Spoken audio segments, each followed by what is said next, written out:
அதாவது சாக போகிறோன்னு ஒரு முடிவு எடுத்துகிட்டு அந்த கடைசி நிமிஷத்தில் வந்து இவ்வளோ விஷயத்தையும் கலெக்ட் பண்ணி கேதர் பண்ணி அவங்க அந்த ஆடியோவில் வந்து தெரிவிக்கிறாங்க. இந்த பெண்ணுக்கு வந்து பார்த்தீங்கன்னா போட்டு வந்த நகை இது மேலே தான் பார்வை இருந்திருக்கு. அவங்க அப்பா அம்மாவுக்கு இதெல்லாம் சொல்லணும்னு அவசியமே இல்லை.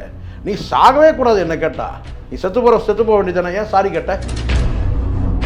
நம்ம பிள்ளை 300 சவரன் கொடுத்து இப்போ வந்து கல்யாணம் பண்ணி கொடுக்குற அளவுக்கு என்ன அவன் பெரிய வந்து மன்மத கொஞ்சம் நிறைய சொத்து பத்து இருக்கிற இடத்துல கொடுக்குறோன்ற அந்த எண்ணம் தான் இருக்க தவிர அவன் வந்து சரியான ஆண்மகனா அவன் உட்காந்து சாப்பிட்றவன். அவனுக்கு கொண்டு போயிட்டு பொண்ணை கொடுத்தீங்கன்னா என்ன பண்ணுவான்? அவன் தினம் உட்காந்து நோண்டிட்டு தான் இருப்பான். அப்புறம் அந்த நகையெல்லாம் இங்கே வச்சுருக்காங்க. அப்போ அந்த குடும்பங்களுக்கும் இதுதான் டாப்பிக்காக இருந்திருக்கும். இதுக்கு மேலே ஒரு வாழ்க்கைன்னு ஒன்று இருக்குது, சந்தோஷம் ஒன்று இருக்குன்றது ரெண்டு குடும்பமே இல்லை. இந்த பிள்ளைக்கு வந்து பார்த்தீங்கன்னா நம்ம உயிரே போகுது, நம்ம அப்பா அம்மா விட்டு போகிறோம். அப்போ போய் நான் இந்த நகையெல்லாம் இங்கே வச்சுருக்காங்க அங்கே வச்சு பிள்ளைக்கும் வந்து பார்த்தீங்கன்னா மருமகளுக்கும் வந்து எல்லாத்தையும் கோச்சிங் கொடுக்குற இடத்துல நீங்கள் வரக்கூடாது. தன் கணவன் அவனுக்கு தேவையான வந்து பணிவிடைகள் இதெல்லாம் சொல்லிக் கொடுத்து வர வேண்டிய அவசியமே இல்லை. அவன் சொல்லிக் கொடுத்து உட்காந்துருக்கான் உங்களுக்கு மாமனார்வான். அவனுக்கு வேறு வேலை இல்லைன்னு நினைக்கிறேன். ஆனால் இந்த பேச்சை ஓடிட்டு போனீங்கன்னா நகையை எடுத்து சாப்பிடுங்க, போடுங்க, ஒரு 300 சவரன் தட்டில் போடுங்க. எவ்வளோ சாப்பிட்றான்னு பார்ப்போம் அவங்க மாமனாரோ இல்லை அவங்க மாமியாரோ. நான் கேட்குறேன், ஒரு 5 சவரம் சாப்பிடுவானா சார், இல்லை 10 சவரம் தான் சாப்பிடுவானா? இதெல்லாம் நகை பைத்தியங்களுக்கு. இதெல்லாம் ஏதோ வந்து ஆதி பராசக்தியில் பாதி பராசக்தி மாதிரி நீங்கள் மொத்த நகையை நீங்கள் மாட்டிக்கிட்டு நீங்கள் எத்தனை காதலால் ஐக்கியம் ஆகிட்டிங்கன்னா அங்கே வந்து செக்ஸுன்றது வந்து டார்ச்சர்ன்ற வார்த்தையே கிடையாது. அந்த கருத்து வேற்றுமை இருக்குன்னா எல்லாமே அருவருப்பான விஷயம் ஆகிடும் செக்ஸில். அப்புறம் நீங்கள் எவ்வளோ பேர் காம கோடியாக இருங்க இல்லை காம கேடியாக இருங்க, அது சூசைட் தான். எப்படி இருந்தாலும் நீங்கள் அப்படியே நீங்கள் ப்ரெஷரில் போயிட்டு அப்படியே அது சிபிசிஐடி விசாரணை பண்ணாலும் என்ன ஆகும்? தற்கொலை தான். கீழ்கோர்ட்டு ஒரு தீர்ப்பு கொடுத்துரும் சார், ஒரு 5 வருஷம் தண்டனை கொடுக்கும் சார். அதிகபட்சம் இப்போ இந்த மேட்டரே நீங்கள் பார்த்தீங்கன்னா என்ன தண்டனை கிடச்சுன்னு கேட்டிங்கன்னா ஒரு 5 வருஷம் தண்டனை கொடுக்கும். அதுவும் பார்த்தீங்கன்னா மேல் கோர்ட்டுலாம் போகும்போது என் கணவன், என் பிள்ளைகள், என் மாமனார், என் மாமியார் சொல்கிறதுக்கு அதுக்கு அவகாசம் இருக்குது. ஐயோ அதுக்குள்ள நான் செத்து போயிடு அந்த சூழ்நிலை வரல. அப்போ ஒரே நாளில் மாற்றிடணும்னு நினைக்க முடியாதுல்ல. மருமகள் இன்றைக்கி வந்த உடனே அப்படியே டோட்டலாக வந்து நம்ம குடும்பத்தில் அப்படியே மாறிடணும்னு நினைக்கக்கூடாது. அது பல குடும்பங்கள் அது அந்த தப்பை செய்கிறாங்க. அந்த குடும்ப கல்ச்சரை திணிப்பாங்க அந்த பெண்கிட்ட. அது பண்ணக்கூடாது. கொஞ்சம் காலம் போன பிறகு அதுக்கப்புறம் அது இயல்பாக அந்த பெண்ணே கொஞ்சம் கொஞ்சமாக மாறும். அதுக்கு நாட்கள் தேவைப்படலாம், மாதங்கள் தேவைப்படலாம். இங்கே வந்து அதுதான் சிக்கலாக இருக்குது. இங்கே என்னென்னு கேட்டால் அந்த பொண்ணை நீங்கள் சொன்னீங்க இல்லையா, மன ரீதியாக போட்டு காயப்படுத்துகிறாங்கன்றது அது நடந்திருக்கு. அதுதான் நான் சொன்னேன். குடும்ப ஸ்மெல்லுன்னு ஒன்று இருக்குது, குடும்ப கல்ச்சர்னு ஒன்று இருக்குது, குடும்ப லாங்குவேஜ்னு ஒன்று இருக்குது. அதெல்லாம் கொஞ்சம் எச்சரிக்கையாக இருக்கும். அது 2 சைடும் நான் சொல்கிறேன். அந்த சைடில் கூட வந்து பார்த்தீங்கன்னா வந்து மணமகன் அந்த வீட்டுக்கு போயிருந்தான்னா அவங்க குடும்பத்தில் வந்து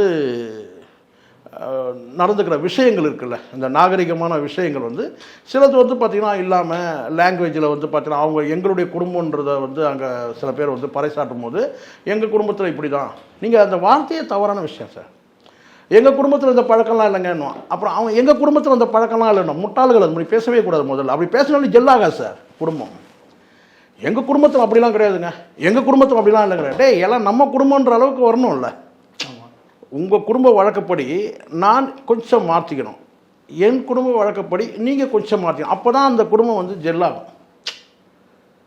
சரிங்களா? நீங்கள் அது மாதிரிலாம் கிடையாதுங்க. நீங்கள் அனுப்பியிருக்கீங்க, ஒரு அடிமை அனுப்பியிருக்கீங்க, அந்த அடிமை வந்து பார்த்தீங்கன்னா எங்களுக்கு ஏற்ற எங்கள் குடும்பத்துக்கு ஏற்ற மாதிரி மாறணும், எல்லா விஷயத்தையும் ஒரே நாளில் மாறணும். அது எப்படி முடியும்? காலப்போக்கில் நடக்கும், அது இயற்கையாக நடக்கணுன்ற. நான் இங்கே வந்து பார்த்திங்கன்னா கணவன்கிட்டேயும் பெரிய இது இருக்குது, மைனஸ் இருக்குது. என்னென்னா அவன் வந்து அந்த பெண்ணை வந்து பார்த்திங்கன்னா வந்து தன் மனைவியாக வந்து காதலிக்க ஆரம்பிக்கலவன், லவ் பண்ண ஆரம்பிக்கலவன்.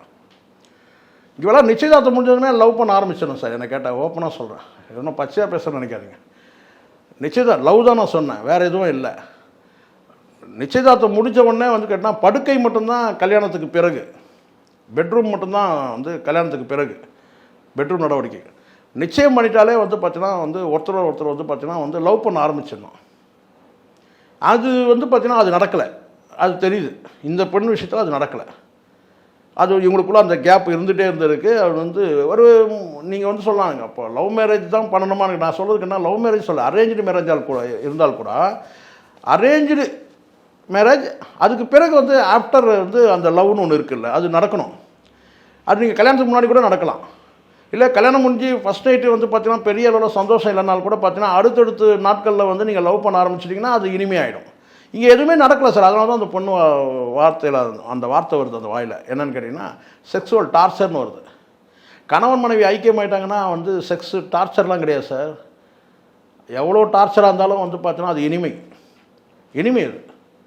ஐக்கியம் ஆகிட்டிங்கன்னா, அதாவது ஒரு கட்டினா அன்பின் பால் ஐக்கியமா, பாசத்தின் மேல் ஐக்கியமா, காதலால் ஐக்கியம் ஆகிட்டிங்கன்னா அங்கே வந்து செக்ஸுன்றது வந்து டார்ச்சர்ன்ற வார்த்தையே கிடையாது. நீங்கள் அது ஐக்கியம் ஆகிட்டிங்கன்னா நீங்கள் வந்து பார்த்தீங்கன்னா நீங்கள் ஐக்கியம் ஆகலைன்னு வச்சுக்கோங்களேன், உங்களுக்குள்ளே பிளவு இருக்குது, அந்த கருத்து வேற்றுமை இருக்குன்னா எல்லாமே அருவருப்பான விஷயமாயிடும் செக்ஸில். அப்புறம் நீங்கள் எவ்வளோ பெரிய காம கோடியாக இருங்க, இல்லை காம கேடியாக இருங்க, நீங்கள் எப்படி இருந்தாலும் வந்து பார்த்தீங்கன்னா அங்கே காம கோடியாக இருந்தால் காம கேடியாக தான் நீங்கள் தெரிவிங்க. அதான் அந்த பொண்ணு சொல்ல அவன் நல்லவன் இல்லைன்னு சொல்கிறாங்கல்ல, செக்ஸுவலாக எனக்கு டார்ச்சர் கொடுத்தாங்க. அப்போ நீங்கள் வந்து என்ன, இதே நீங்கள் வந்து ஒரு காதலில் நீங்கள் ஐக்கியம் ஆகிட்டிங்கன்னா நீங்கள் வந்து பார்த்தீங்கன்னா வந்து நீங்கள் எந்த வகையில் வந்து கேட்டினா அந்த மாதிரியான வார்த்தைகள் வராது. அந்த செக்ஸுவல் டார்ச்சர்ன்ற அந்த வார்த்தை சொல்லிச்சு அந்த பெண்ணு, அது வரவே வராது. அங்கே கோளாறே வந்து பார்த்திங்கன்னா நான் நினைக்கிறேன்னு கேட்டினா அவனும் மன வாழ்க்கைக்கு வந்து ஒரு பெண்ணை வச்சு வாழக்கூடிய அளவுக்கு அவன் பக்குவப்படலைன்னு நான் நினைக்கிறேன். யார் அந்த பையன். இந்த பெண்ணும் வந்து பார்த்திங்கன்னா ரதன்யாவும் வந்து என்னென்னா மெச்சூரிட்டியாக தன்னை வந்து மாற்றிக்கலை. ஆனால் அதே மாதிரி இப்போ இந்த ஒரு விஷயம் இருக்கும்போது அவங்க வந்து கார்லாம் போயிட்டு வராங்க, அதுக்கப்புறம் வந்து அவங்க எங்கெங்கெல்லாம் நகை வச்சுருக்காங்க அப்படின்றது வந்து, அதாவது சாக போகிறோன்னு ஒரு முடிவு எடுத்துகிட்டு அந்த கடைசி நிமிஷத்தில் வந்து இவ்வளோ விஷயத்தையும் கலெக்ட் பண்ணி கேதர் பண்ணி அவங்க அந்த ஆடியோவில் வந்து தெரிவிக்கிறாங்க. ஸோ இவ்வளோ கிளாரிட்டியாக இருக்க ஒரு பொண்ணு வந்து இல்லை, இதுலேயே உங்களுக்கு புரியலையா சார்? அந்த பெண்ணுக்கும் வந்து பார்த்தீங்கன்னா சார் நான் ஒன்று சொல்கிறேன், எவ்வளோ பெரிய கிளாரியாக இருந்தாலும் வந்து பார்த்திங்கன்னா ஒரு பெண் வந்து சூசைட் பண்ணி இறந்துட்டாங்கன்னா அதுக்கப்புறம் அவன் வந்து அவங்க கொடுத்த ஒரு கம்ப்ளைண்ட்டில் கொடுத்தாங்கன்னா அந்த கம்ப்ளைண்ட் ஆட்டோமேட்டிக்காக வந்து பார்த்தீங்கன்னா போட்ட நகையை கொண்டு வந்து அவன் கொடுத்து தான் ஆகணும். அது பெரிய பிரச்சனையாகிடும் இல்லைன்னா. ஏன்னா ஏற்கனவே வந்து ஒரு கிட்டத்தட்ட வந்து கொலைக்காரன் காரணன்ற அந்த வழக்கில் வந்து அவன் வந்து ஒரு சிறைக்கு போகிறான். அதுக்கப்புறம் எங்கள் நகையை செட்டில் பண்ணால் ஆட்டோமேட்டிக் பண்ணி தான் ஆகணும். அந்த பெண்ணு வந்து நகையெல்லாம் வச்சிருக்கிற இடத்தெல்லாம் வந்து சொல்லணும்னு அவசியம் இல்லை. அப்போ அந்த பெண்ணுக்கும் கூட பார்த்தீங்கன்னா இப்போ பிரச்சனை என்னன்னு கேட்டிங்கன்னா வாழ்க்கையே இங்கே போச்சு, உயிரே போச்சுடும் போது அப்பா அம்மாவுக்கு வந்து பார்த்தீங்கன்னா அந்த நகையெல்லாம் எங்கே வச்சுருக்கிறாங்கன்னு வந்து சொல்ல வேண்டிய அவசியமே இல்லை. எப்படி இருந்தாலும் வந்து அவங்க விட மாட்டாங்க சார். பூந்து அடித்தாங்க பார்த்தீங்கல்ல, அவங்க ஒரு லாக்கப்பில் கொண்டு போகும்போதே அடிக்கிறாங்க. அது ஒரு பெரிய விஷயம் இல்லை. அது வந்து பெரிய அளவில் பஞ்சாயத்தாகி வந்து பார்த்தா அவங்க என்ன நகை போட்டாங்களோ அதை தூக்கி கொடுத்துருவாங்க. அதெல்லாம் வந்து நீங்கள் மறைக்கவே முடியாது, ஒன்றும் செய்ய முடியாது. ஏன்னா 78 நாள் தான் ஆகிருக்கு. அதெல்லாம் வந்து நடக்கும். நான் என்னுடைய இது பார்வையில் நான் சொல்கிறேன், இந்த பெண்ணுக்கு வந்து பார்த்திங்கன்னா போட்டு வந்த நகை இது மேலே தான் பார்வை இருந்திருக்கு. அவங்க அப்பா அம்மாவுக்கு இதெல்லாம் சொல்லணும்னு அவசியமே இல்லை. நீ சாகவே கூடாது. என்ன கேட்டால் சாகிறதே அப்பா அம்மாக்கிட்ட நீ ஏன் சாரி கேட்குற? நீ செத்து போக வேண்டியதானே, ஏன் சாரி கேட்ட? இவ்வளோ நாள் வளர்த்தாங்கல்ல, கல்யாணம் பண்ணி கொடுத்ததில் ஸ்லிப்பாக இருக்கலாம், சரியான குடும்பத்தில் அவங்க தேர்வு செய்யாமல் கூட அவங்க தவறாக கூட இருக்கலாம். ஆனால் நீ வந்து என்ன கேட்டால் சாகாமலாம் இருந்திருக்கணும். நீ செத்ததே தப்பு தானே. அப்போ என்னால வந்து இந்த வாழ்க்கையிலேருந்து வெளியே வந்து வாழா வெட்டியா வந்துட்டா அப்படின்னு சொல்லி 4 பேர் இங்கே அதுதான் இப்போ புரியுதுங்களா? ஏன்னா அதுதான் சமூக வாழ்க்கையில் இன்னும் அந்த பெண்ணுக்கு அந்த பக்குவம் ஏற்படலைன்னு நான் சொல்கிறேன். சின்ன பிள்ளையாக இருந்திருக்கு, அதுக்கு இன்னும் அந்த மெச்சூரிட்டி வரல. இன்னும் கொஞ்சம் ஒரு 2-3 வருஷம் கழித்து பண்ணியிருந்தாங்கன்னா அந்த மெச்சூரிட்டி வந்திருக்கலாம். வெறும் ஸ்கூலில் படிச்சிருக்கான், அந்த ஸ்கூலில் முடித்த உடனே என்னென்னு கேட்டிங்கன்னா உலக அனுபவமே இல்லாமல் உடனே வந்து கொண்டு வந்து கல்யாணம் பண்ணியிருப்பாங்க. இதான் நடந்திருக்கும். ஏன்னா அந்த நீங்கள் சார் இறந்தே போகிறீங்க, உங்கள் உயிரே போகுது. உயிரை விட என்ன பெரிய மயிறு நகை, உயிரே போகுது. அப்புறம் அந்த நகையெல்லாம் இங்கே வச்சுருக்காங்கன்னா அப்போ அந்த குடும்பங்களுக்கும் இதுதான் டாப்பிக்காக இருந்திருக்கும். இந்த நகையை பற்றி தான் 2 குடும்பத்துக்கும் டாப்பிக்காக இருந்திருக்குன்னு நான் நினைக்கிறேன். அதுக்கு மேலே ஒரு வாழ்க்கைன்னு ஒன்று இருக்குது, சந்தோஷம்னு ஒன்று இருக்குன்றது 2 குடும்பமே இல்லை. இந்த பிள்ளைக்கு வந்து பார்த்தீங்கன்னா நம்ம உயிரே போகுது, நம்ம அப்பா அம்மா விட்டு போகிறோம். அப்போ போய் நான் இந்த நகையெல்லாம் இங்கே வச்சுருக்காங்க, அங்கே வச்சு எங்கே போயிடும் நகை? எங்கே தூக்கிட்டு போயிடுவாங்க? கம்ப்ளைண்ட் கொடுத்து அடிச்சு நோருக்குன்னா வந்துடும் போகுது நகை. அந்தளவுக்கு பண்ணவும் மாட்டாங்க சார் ஒரு லிமிட்டுக்கு மேலே. இதெல்லாம் இவ்வளோ தூரம் போகும்போது வந்து பார்த்திங்கன்னா அவங்க வந்து அதெல்லாம் செட்டில்மெண்ட் ஆகிடும். இதெல்லாம் வந்து அந்த அளவுக்குலாம் கொண்டு அந்த அளவுக்கு யோசிக்க கூட வேண்டியதில்லை, பிள்ளையே போயிடுச்சு. அப்போ அந்த 2 குடும்பத்துக்கும் வந்து பார்த்தீங்கன்னா இப்போ புரியுதுங்களா? இங்கே மிதமிஞ்சி நகையை போடுறதுனால இல்லை மிதமிஞ்சி டவுரி வாங்கிறதுனால உங்களுடைய கவனங்கள் எல்லாம் வாழ்க்கையை விட்டுட்டு 2 பிள்ளைகளோட வந்து வாழ்க்கையை வந்து கவனிக்காமல் நகையின் மேலேயே ஒரு பார்வை இருந்திருக்கு, கவனம் இருந்திருக்கு. அப்போ எப்படி வாழ்க்கை இனிக்கும்? இதே தினம் இந்த பேச்சை ஓடிட்டு போனீங்கன்னா நகையை எடுத்து சாப்பிடுங்க, போடுங்க, ஒரு 300 சாப்பிட்டு தட்டில் போடுங்க. எவ்வளோ சாப்பிட்றான் பார்ப்போம் அவங்க மாமனாரோ இல்லை அவங்க மாமியாரோ. நான் கேட்குறேன், எவ்வளோ சாப்பிடும்? ஒரு 5 சவரம் சாப்பிடுவானா சார்? சாப்பிட முடியும் இல்லை 10 சவரம் தான் சாப்பிடுவானா? ஸோ 2 குடும்பத்துக்குமே ஒரு அதாவது கேட்டினா அந்த குடும்பம் அது வந்து அவன் கோடீஸ்வர குடும்பமாக கூட இருக்கட்டும் சார். நான் கேட்குறேன், கோடீஸ்வர குடும்பமாக கூட இருக்கட்டும். இப்போ நான் கேட்குறேன், சில பேர் நீங்கள் பார்ப்பீங்க கேட்டினா சில இந்த இன்ஸ்டாலெல்லாம் சில இதெல்லாம் வரும் பார்த்திங்கன்னா, நகை வியாபாரி அவர் இத்தனை சவரன் நகையை போட்டார் சொல்லி கேட்டால் உடல் முழுக்க மொத்தமாக நகையை போட்டு மாட்டிகிட்டு இருக்கோம். எத்தனை நாளைக்கு நீங்கள் அதை மாட்டிக்கிட்டு வளர்த்த முடியும்? நீங்கள் உங்களுக்கு சொல்லுங்கள், நீங்களே சொல்லுங்கள், எத்தனை நாள் மாட்டிட்டு சுற்றுவீங்க? ஏதாவது ஒரு விசேஷத்துக்கு வேணால் நீங்கள் போட்டு போகலாம், ஒரு விசேஷம் 2 விசேஷத்துக்கு. அதுக்கப்புறம் ஒரு கட்டத்துக்கு மேலே நீங்கள் எந்த விஷயம் கேட்டால் சிம்பிளான நகையை தான் நீங்கள் போட்டுக்கிறத உங்களுக்கு போட்ட அத்தனை நகையை நீங்கள் வந்து போட்டு முடியும். இதெல்லாம் நகை பைத்தியங்கள் என்ன, எல்லாமே ஒரு அளவு தான். நீங்கள் வந்து பார்த்தீங்கன்னா ஏதோ வந்து ஆதி பராசக்தியில் பாதி பராசக்தி மாதிரி நீங்கள் மொத்த நகையை நீங்கள் மாட்டிக்கிட்டு நீங்கள் எத்தனை வந்து விசேஷத்துக்கு நீங்கள் போக முடியும்? ஒரு லிமிட்டு தான். அளவுக்கு மிஞ்சிருந்தாக்கிட்டால் அது வெறுப்பாயிடும். அது எதுவாக இருக்கட்டும் நான் சொல்கிறேன். நீங்கள் டாக்குமெண்ட் சொத்து கொடுத்துட்டேன், பணம் கொடுத்துட்டேன், எனக்கு முதல்ல இந்த டாபிக் பேசினாலும் எனக்கு பிடிக்காது. இந்த இடத்துல இவ்வளோ சொத்து இருக்குது, அந்த இடத்துல அவனுக்கு இவ்வளோ சொத்து இருக்குது, எல்லாம் இருந்து எவ்வளோ பேர் கொரோனாவில் செத்தான், சின்ன வயசில் வாழ வேண்டிய வயசில் செத்து போயிட்டான். எவ்வளோ பேர் கல்யாணம் பண்ணி கொடுத்து பார்த்தீங்கன்னா அடுத்த ஒரு வருஷம் 2 வருஷம் ஏதோ ஒரு வியாதியில் செத்து போயிடும் சார். அந்த பொண்ணோட வாழ்க்கை எதிர்காலம் வந்து கேள்விக்குறியாகிடும். நிறைய இருக்குது அந்த மாதிரி. சில பேர் வந்து கேட்டால் 21 வயசில் வந்து டைவர்ஸ் பண்ண கேஸ்லாம் இருக்குது. 21 வயசில் வந்து அடுத்த வாழ்க்கை கேட்குது, நெக்ஸ்ட்டு மணமகன் கேட்குது. 21 வயசில் என்ன விவாகரத்து நடந்திருக்கும்? 21 வயசில் வந்து எனக்கு மணமகன் தேவையில் இருக்குது. நீங்கள் ஒன்றா பாருங்கள், எடுத்து ஏதாவது இந்த நியூஸ் பேப்பர் எடுத்து பாருங்கள், மணமகன் தேவையில் வந்து கேட்டால் வயசு என்னன்னு பாருங்கள், மறுமணம்னு எடுத்து பாருங்கள், அந்த பார்ட்டில் போங்க. 21 வயசில் வந்து மறுமணம், ஏன் 2-3வது கல்யாணம் பண்ணவங்களாம் இருக்கிறாங்க 21 வயசில். அப்போ என்ன அர்த்தம்? ஸோ மனங்கள் ஐக்கியமாகல. நீ பணத்தை வச்சுட்டு என்ன பண்ணுறது? இங்கே நான் பார்த்ததுக்கு பெரும்பாலும் இங்கே சிக்கலை என்னன்னு கேட்டிங்கன்னா, இவங்க போட்டு அமைச்ச நகை, அவங்க கூடுதலாக கெட்டதாக சொல்லப்படுற நகை. ஸோ இந்த நகையை பற்றி தான் ஓடி இருக்குதே தவிர, அங்கே கணவன் மனைவிக்குள்ளே வந்து பார்த்தீங்கன்னா அங்கே காதல் உருவாகலை. அங்கே ஒரு மைனஸ்ஸு. காதல் உருவாகாமல் நீங்கள் வந்து செக்ஸில் நீங்கள் ரொம்ப நீங்கள் வந்து காஞ்ச மாதிரி கம்மங்காட்டை நுழைஞ்ச மாதிரி நீங்கள் பண்ணிங்கன்னா அது வந்து அருவருப்பாயிடும். உண்மை இது. இதை புரிதல் இல்லை, 2 பேருக்குமே இல்லை. இல்லைனா அந்த செக்ஸுவல் டார்ச்சர்னு வராது அந்த வார்த்தை. அதே நீங்கள் வந்து அந்த பொண்ணோட காதல் ஐக்கியம் ஆகிட்டிங்கன்னு வச்சுங்களேன், நீங்கள் வந்து கொடுக்குற செக்ஸுவல் டார்ச்சர் வந்து பார்த்தீங்கன்னா அங்கே வந்து செக்ஸுவலான வந்து பார்த்தீங்கன்னா ஒரு இனிமையான செக்ஸ் ஆகிடும், அது ஸ்வீட் செக்ஸ் ஆகிடும். சிக்கல் அங்கே வந்து கேட்டால் மனங்கள் இணையில சார், வெறும் பணமும் நகையும் மட்டும் இணைஞ்சிருக்கு. அந்த மாதிரி நபர்கள் வந்து பார்த்திங்கன்னா நம்ம தான் ஒரு ஸ்டெப்பு தூரமாக இருந்திருக்கணும். அது யாராக இருக்கட்டும், அது பெண்ணை பெற்றவனாக இருக்கட்டும் அல்லது வந்து பிள்ளை பெற்றவனாக இருக்கட்டும். நகைக்கு முக்கியத்துவம் கொடுக்குறாங்கன்னா அப்போ அந்த அந்த அந்த கவனமே அங்கே போகக்கூடாது. நாம் விலகி நின்றுக்கணும், அவ்வளோதான். நம்ம வீட்டுக்கு ஒரு பிள்ளை வந்திருக்கா, அந்த பிள்ளை நம்ம வந்து பார்த்தீங்கன்னா நம்ம பிள்ளையாக நம்ம வந்து பாவிக்கணும், அப்படி போயிடணும். ஒரு காலப்போக்கில் அந்த பிள்ளை ஆட்டோமேட்டிக் இயல்பாகவே வந்து பார்த்தீங்கன்னா என் மாமனார், என் மாமியார், வந்து பார்த்தீங்கன்னா என் நாத்தனார், என் குடும்பம், என் கணவர், என் பிள்ளைகள் அப்படி மாறிடும். கொஞ்சம் அவகாசம் வேணும் சார். போட்டு நோண்டிக்கிட்டே இருந்தா அது யாருமே சொல்கிறேன் நான், 2 சைடுமே சொல்கிறேன் நான்.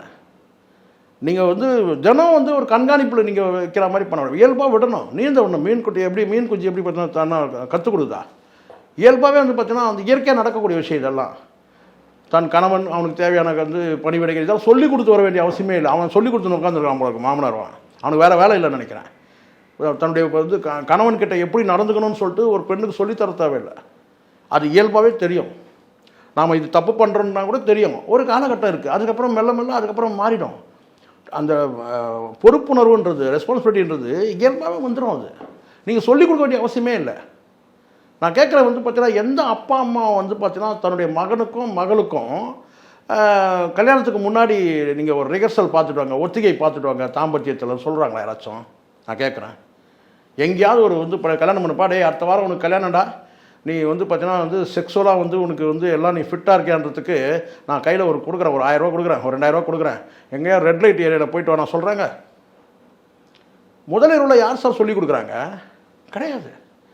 முன்னோர்கள் வேணால் சொல்லுவாங்க. முதலிரவு முடிஞ்ச பிறகு வந்தால் வந்து கேட்பாங்க. என்னன்னு கேட்டிங்கன்னா எப்படி நடந்தது, சந்தோஷமாக இருந்தேன்னு கேட்டிங்கன்னா சந்தோஷமாக இருந்தேன்னு சொல்லி சிரிச்சுட்டு போயிடுவாங்க.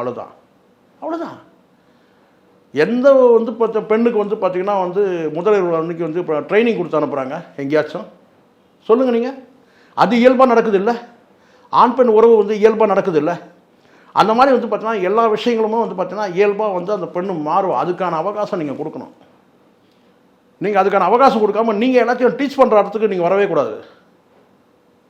அது வந்துட்டால் சிக்கல் தான். அது பெண்ணை பெற்ற அப்பா அம்மாவும் இருக்கட்டும் அல்லது பையனை பெற்ற அப்பா அம்மாவும் கேட்டினா பிள்ளைக்கும் இப்போ வந்து பார்த்தீங்கன்னா மருமகளுக்கும் வந்து எல்லாத்தையும் கோச்சிங் கொடுக்குற இடத்துல நீங்கள் வரக்கூடாது. ஒரு பெரியவங்கன்னா அவங்களுக்குள்ள ஏதாவது வந்து ஒரு சண்டை சச்சரவு இல்லை அவங்களுக்குள்ள ஏதோ ஒரு கருத்து வேற்றுமை இருக்குன்னா அப்போ கூட பார்த்தீங்கன்னா மெல்ல மெல்ல பார்த்து உள்ளே நுழையணும் எச்சரிக்கையாக. அப்போ கூட பிணைக்க பார்க்கணும், இணைக்க பார்க்கணும். இன்னும் கொஞ்சம் பெருசாக்கிறாம வந்து பஞ்சாயத்து பண்ணிவிட்டு இன்னும் கொஞ்சம் பெருசாகக்கூடாது. கணவன் மனைவிக்குள்ள சின்ன சின்ன ஊழல் வரதான் செய்யும். ஊழல் வந்தால் தான் சார் இனிமையே. ஊழலுக்கு பிறகு காதல் இருக்குது பார்த்தீங்களா, அது வேறு லெவல். அதெல்லாம் அனுபவிக்க தெரியாதவங்க. ஸோ என்ன கேட்டால் அங்கே மெச்சூரிட்டி இல்லாத குடும்பங்கள் 2 குடும்பம் நான் சொல்லுவேன். அதுக்காக ரெண்டுமே பக்குவம் இல்லாத பிள்ளைகள். ஒன்று வந்து சூசைடே பண்ணிச்சு. அவன் வந்து பார்த்தோன்னா இப்போ வந்து வாழா வெட்டன் ஆகிட்டான்.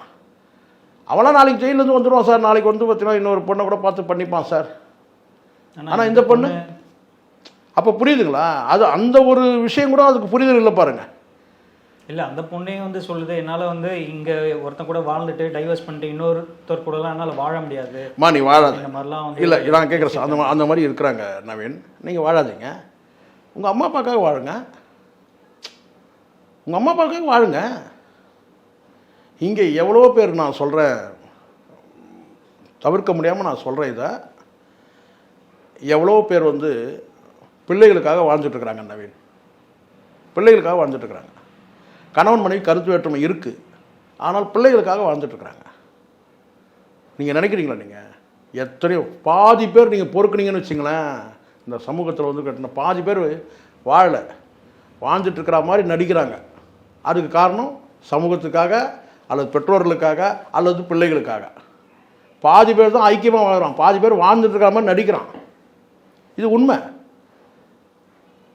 இது உண்மை நான் சொல்கிறது. நீங்கள் எங்கே வேணாலும் கேட்டு பாருங்கள். சில குடும்பங்களில் வந்து பார்த்திங்கன்னா வந்து போகும்போதே திட்டி அனுப்புவாங்க. அவங்களுக்குள்ள காதல் இல்லைன்னா இருக்கும் சார், ஆனால் காதலை தாண்டி ஏதோ ஒரு விஷயம் வந்து அவங்களுக்குள்ள ஒரு கசப்பு இருக்கும். அது பொருளாதாரம் கூட இருக்கலாம், அல்லது இவருக்கு வேறு ஒரு லவ் அஃபேர் இருக்கலாம்.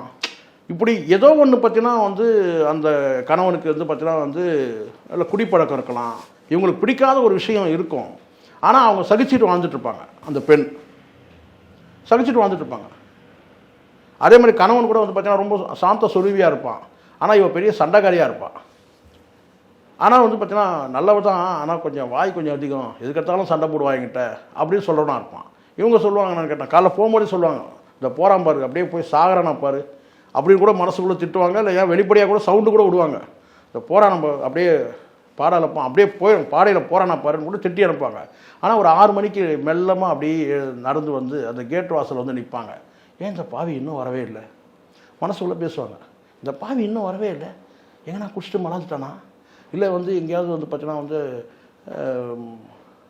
அவள் வீட்டுக்கு போயிட்டானா, எங்கே காணோம், இல்லை ஏதோ ஒரு ஒரு கேள்வி இருக்கும். ஏன் 6 மணி ஆச்சு இன்னும் வரவே, 5:30க்கெல்லாம் வந்துடுவானே, 6 மணி ஆச்சு இன்னும் வரவே இல்லை, 6:30 வரவே இல்லை, 7 மணி ஆச்சு வரவே இல்லை. அப்போ தான் பிள்ளைகிட்ட போய் சொல்லுவாங்க, டேய் உங்கள் அப்பா எங்கே இருக்கான்னு பாரு, இன்னும் வரவே இல்லை, என்னாச்சுன்னு பாரு, வந்து சீக்கிரம் கொட்டிக்க சொல்லு, எனக்கு வேலை இருக்குது. அப்படி எப்படி அப்படி அவன் சட்டை பண்ணாமல் செல்லை நோண்டிட்டு இருக்கான், பொண்ணோ பிள்ளையோ. என்னன்னா இவ்வளோ நேரம் சொல்லிட்டு இருக்கான், அவனை ஃபோன் பண்ணி கேளுங்க, எங்கே இருக்கான் அவங்க அப்பன்னு கேளுங்கன்னா கேட்டால் எல்லாம் உங்கள் அப்பனை மாதிரி தானே இருப்பீங்க நீங்களும் சொல்லிட்டு அங்கே ஒரு திட்டு விடும் இது. அதுக்கப்புறம் அவங்க ஃபோன் பண்ணி கேட்டால் அப்பா வந்து தெருமுனைக்கு வந்துட்டாரா, ஜங்ஷன்கிட்ட வந்துட்டாரா, வந்துடுவாருங்க. அப்பா ஒன்றும் பிரச்சனை இல்லை, வந்துகிட்ருக்குறான் அப்படின்று ஒரு பார்வை. ஸோ உறவு முறை வந்து இப்படி தான் சார் இருக்குது. அதனால் வந்து பார்த்திங்கன்னா கருத்து வேற்றுமை, மன வேற்றுமை எல்லாம் வரும், அது வரும். அதை தாண்டி அங்கே ஒரு காதல் இருந்துச்சுன்னு வச்சுக்கோங்களேன், ஒன்றுமே சிக்கல் இல்லை. காதல் இருந்து கருத்து வேற்றுமை வரலாம், அந்த மன வேற்றுமை வரலாம், அது போகிற போக்கில் சரியாயிடும். கொஞ்ச நாளுக்கு அப்புறம் என்ன ஆகும், இந்த பிள்ளைகள்லாம் கட்டி கொடுத்த பிறகு 2 பேர் தானே, அப்போ காலமும் முடிஞ்சிடும். அப்போ யோசிப்போம் என்னென்னு கேட்டால், நம்ம வாழ வேண்டிய நேரத்திலலாம் நம்ம சண்டை போட்டே காலத்தை கடந்துட்டோம். வாழ வேண்டிய வயசெல்லாம் சந்தோஷமாக வேண்டியதுலாம் நீ சண்டை போட்டால் நானும் சண்டை போட்டால் 2 பேரும் சண்டையிலே கலந்துட்டோம். இப்போ எல்லாம் பிள்ளைங்கள்லாம் போயிடுச்சு, கல்யாணம் பண்ணி அது போயிடுச்சு. இப்போ நம்ம தனியாக வந்து ஒரு 10க்கு 10 ரூமில் இருக்கிறோம். இனி நீ திட்டினாலும் வந்து நான் திட்டினாலும் 2 பேர் முகத்தை பார்த்து திட்டிக்க வேண்டியது தான். அப்படி வந்து முடிஞ்சிடும் வாழ்க்கை. ஸோ நான் சொல்கிறேன், பெரும்பாலான குடும்பங்களில் வந்து கருத்து வேற்றுமை வரும் சார். 2 அறிவாளிகள் தான் வாஜ்பாய் சொன்னார்ல, 2 அறிவாளிகள் தான் அங்கே கருத்து வேற்றுமை வரும். நம்ம கல்யாணம் பண்ணிக்கிற பொண்ணு வந்து பார்த்திங்கன்னா அடிமையாக இருக்கணும், அறிவுக்கும் எங்கிட்ட தான் கேட்கணும், இல்லை உடைமைக்கும் எங்கிட்ட தான் கேட்கணும், நான் தான் இங்கே எல்லாமே அவங்களுக்கு ப்ரொவிஷன் கொடுக்குறது எல்லாமே நான் தான் அப்படின்னு இருக்கக்கூடாது. பரஸ்பரம் வந்து பார்த்தீங்கன்னா இங்கே பல குடும்பங்கள் உங்களுக்கு தெரியுமா, என் பணம் உன் பணம் சண்டை போடுற குடும்பம் நிறைய இருக்குது தெரியுமா உங்களுக்கு. அதுவும் 2 பேர் ஊதியம் வாங்குற இடத்துல பார்த்தீங்கன்னா அது நிறைய இருக்கும். என் பணம் இது என் பணம் அப்படின்னு சொல்லக்கூடிய எத்தனை குடும்பங்கள் இருக்குது. பொருளாதாரம் பணம் பிரித்து போட்டு வச்சுருக்கு கணவன் மனைவியை. அவங்களுக்கு பாசம்லாம் கூட இருக்கும், காதல் கூட இருக்கும் தான். ஆனால் பணம்னு வரும்போது வந்து பார்த்தீங்கன்னா என் பணம் உன் பணம் வரும்போது கேட்டால் அது பின்னுக்கு தள்ளிடும். அந்த காதலையும் அன்பையும் ஆனால் தள்ளக்கூடாது, ஆனால் சில தள்ளிடும். ஆனால் இதை தாண்டி வந்து பார்த்திங்கன்னா வந்து காதலோடும் அன்போடும் இருக்கிறவங்களுக்கு வந்து இந்த பணமோ பொருளோ நகையோ இல்லாமல் ஐக்கியமாக வாழக்கூடிய வந்து கணவன் மனைவி இருக்கிறாங்க சொசைட்டியில். அதனால தான் இன்னும் மழை பெஞ்சிட்ருக்கு. கடைசியாக வந்து இப்போ வந்து இந்த வழக்கு வந்து இப்படி போயிட்டுருக்கு ஒரு பக்கம். இன்னொரு பக்கம் வந்து இதில் வந்து அரசியல் அழுத்தம் இருக்குது. அதனால் இந்த வழக்கை வந்து சிபிசிஐடிக்கு மாற்றணும்னு சொல்லி பெண்ணோடைய பெற்றோர்கள் வந்து இப்போ வந்து கோரிக்கை வச்சுருக்காங்க. அரசியல் அழுத்தம் இருக்குது அப்படின்னு சொல்கிறாங்க.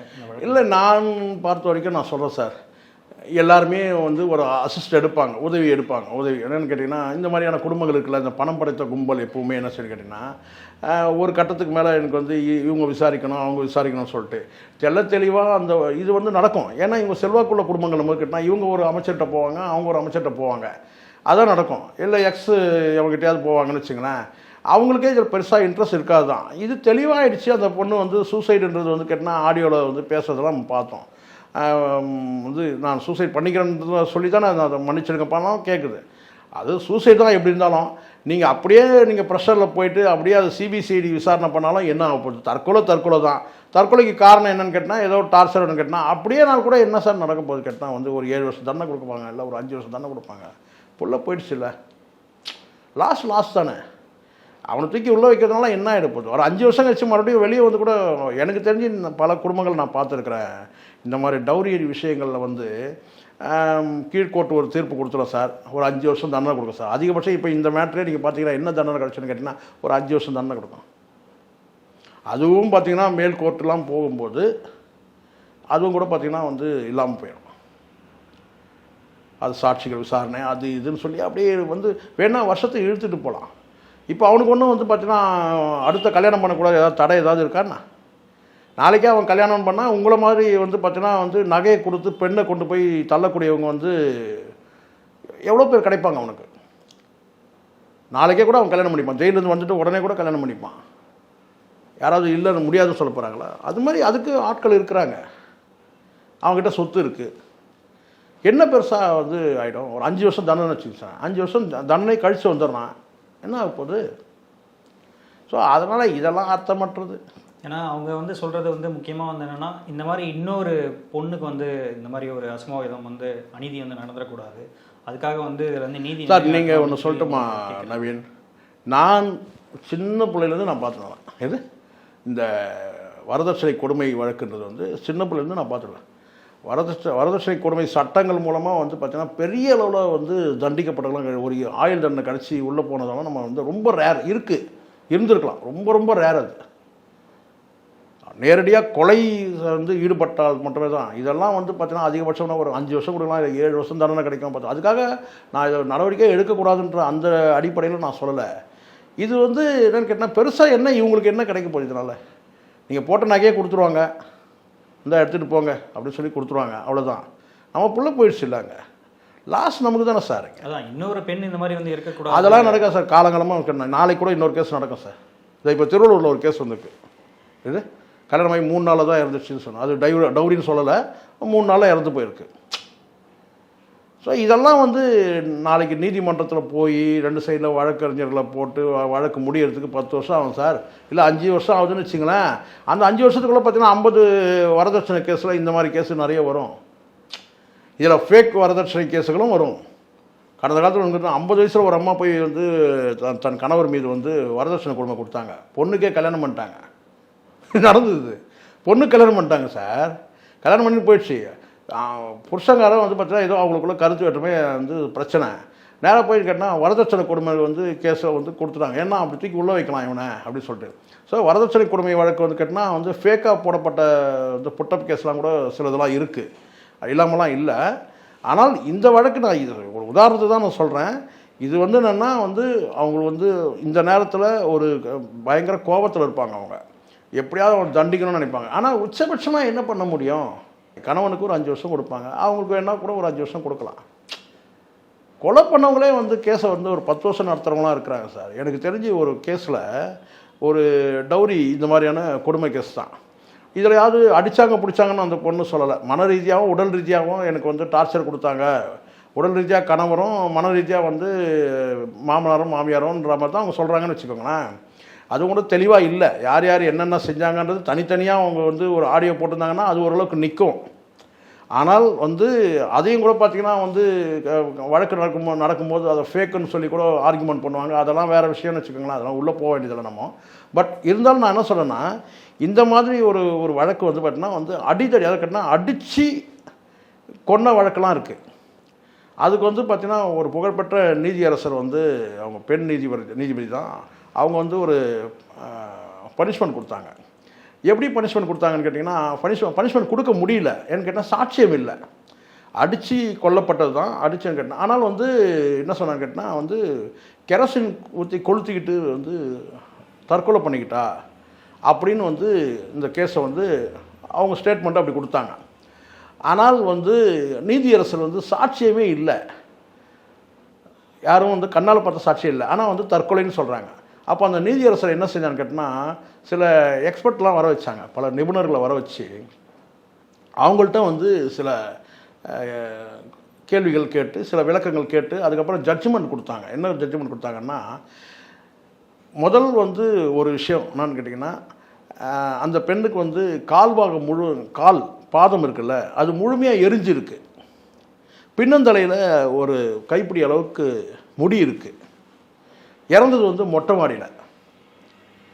அப்போ அவங்க என்ன முடிவு பண்ணுறாங்கன்னு அவங்க வந்து நீதிபதியோட தீர்ப்பு என்ன சொன்னான்னு கேட்டிங்கன்னா, ஒருத்தர் வந்து கெரசின் ஊற்றி கொளுத்திக்கிறாங்கன்னா மொட்டை மாடியை சூஸ் பண்ண மாட்டாங்க. ஒன்று, அவங்க மொட்டை மாடியை சூஸ் பண்ணியிருக்காங்க. ரெண்டாவது என்னன்னு கேட்டிங்கன்னா, கால் பாதம் வந்து முழுமையாக எரிஞ்சிருக்கு. ஒருத்தர் வந்து தீ குடிக்கிறாங்கன்னா அவங்க அங்கேயும் எங்கேயும் ஓடும்போது மேல் நோக்கி தான் தீ எரியும். அப்போ மேல் நோக்கி தீ எரியும் போது பார்த்தீங்கன்னா முடி முழுவதும் எரிஞ்சிடும். கால் பாதம் வந்து பார்த்திங்கன்னா எரியாமல் இருக்கும். பாதத்தில் வந்து பார்த்திங்கன்னா அந்த இடம் வந்து எரியாமல் இருக்கும். ஏன்னா அவங்க வந்து பாதம் வந்து தரையில் படுது இல்லையா, இங்கே எங்கேயும் ஓடும்போது வந்து பார்த்திங்கன்னா வந்து எரியாது. ஆனால் இது வந்து என்னன்னு கேட்டிங்கன்னா, படுத்த நிலையில் கெரசினை ஊற்றி எரிச்சதுனால கால் பாகம் முழுவதும் எரிஞ்சிருக்கு. இது வந்து தலையில் வந்து பார்த்தா தரையோடு இருக்கிறதுனால அந்த இடத்துல வந்து முடி வந்து பார்த்திங்கன்னா அது எரியாமல் இருக்குது. 2, 3வது விஷயம்னு கேட்டிங்கன்னா, ஒருத்தர் தற்கொலை பண்ணிக்கும் போது பார்த்தீங்கன்னா கெரோசின் ஊற்றி தான் கொளுத்திப்பாங்க. ஆனால் அந்த பெண் வந்து வயிற்று பாகம் எரியாதனால கூடுதலாக வந்து பார்த்தீங்கன்னா வார்னிஷு, வீட்டுக்கு வந்து பார்த்தீங்கன்னா பெயிண்ட் அடிக்க வச்சுருக்கிற அந்த லிக்யூட்லாம் இருக்குல்ல அதெல்லாம் ஊற்றி எரிய வச்சுருக்குறாங்க. அப்போ வந்து பார்த்தீங்கன்னா சூசைட் பண்ணிக்கிறவங்க இதெல்லாம் ஊற்றி கொளுத்திப்பாங்களா எங்கேயாச்சும், அப்படி ஒரு கேள்வி இருக்குது. அதை தாண்டி வீட்டில் வந்து பார்த்தீங்கன்னா ரத்தக்கரைகள், தலைமயிறு, கதவுல மாட்டிக்கிட்ட ரத்தக்கரையோடு மாட்டிக்கிட்ட தலைமயிறு இதெல்லாம் எடுத்து தீர்ப்பு வந்து என்னென்னு கேட்டிங்கன்னா வந்து கொடுத்து அவங்களுக்கு வந்து 3 பேருக்குமே வந்து ஆயுள் தண்டனைன்ற மாதிரி ஏதோ கொடுத்தாங்க. ஏன்னா கொலை வழக்குன்றதுனால அவங்களுக்கு வந்து லைஃப் இம்ப்ரெசன்மெண்ட் கிடச்சிது. எதுக்காக சொல்கிறேன்னா, இது வந்து அப்படி இல்லை. இது வந்து தற்கொலை வழக்குன்னும் போது வந்து பார்த்திங்கன்னா அதுக்கான தண்டனை கிடைக்கும் தான், நான் இல்லைன்னு நான் சொல்லலை. இதெல்லாம் மேல்முறையீடு போய் அது போய் இது போய் வரும்போது வந்து பார்த்திங்கன்னா லாஸ் வந்து இவங்களுக்கு தான் சார். அது போகவே கூடாது சொல்ல. இன்னொரு பெண்ணுக்கு நீங்கள் சொன்னீங்களே, இன்னொரு பெண் நடக்காமையாக இருக்க போது காலமாக நடந்துகிட்டு இருக்கு. அடித்து கொன்ன வழக்கெல்லாம் இருக்குது சார். அதெல்லாம் வந்து பார்த்திங்கன்னா அவங்களாம் என்ன வந்து அடுத்தது நடக்காமையாக இருக்குது, தொடர்ச்சியாக நடக்குது. இங்கே வந்து பார்த்திங்கன்னா இந்த சமூகம் வந்து பார்த்திங்கன்னா வந்து மெல்ல மெல்ல மாறிக்கிட்டு இருக்குது. இவங்க மாறி இருக்கணும். இவங்க வந்து கேட்டால் கொஞ்சம் தெளிவாக இருந்திருக்கணும். நம்ம பிள்ளை 300 சவரன் கொடுத்து இப்போ வந்து கல்யாணம் பண்ணி கொடுக்குற அளவுக்கு என்ன அவன் பெரிய வந்து மன்மத குஞ்சு. நான் கேட்குறேன், முதல் அந்த தெளிவு இவங்ககிட்ட இல்லை. இவங்களுக்கும் வந்து கேட்டால் நிறைய சொத்து பத்து இருக்கிற இடத்துல கொடுக்கணுன்ற அந்த எண்ணம் தான் இருக்க தவிர அவன் வந்து சரியான ஒரு என்ன கேட்டால் வந்து ஒரு ஆண்மகனா உழைக்கிறானா, ஊதியம் வந்து வாங்குறானா, உழைப்பில் சாப்பிட்றானா, இல்லை உட்காந்து சாப்பிட்றானா, இதெல்லாம் பார்த்து கொடுக்கணும் சார். ஆண் என்றால் என்ன நான் கேட்குறேன். எல்லோரும் ஆண் கிடையாது சார்.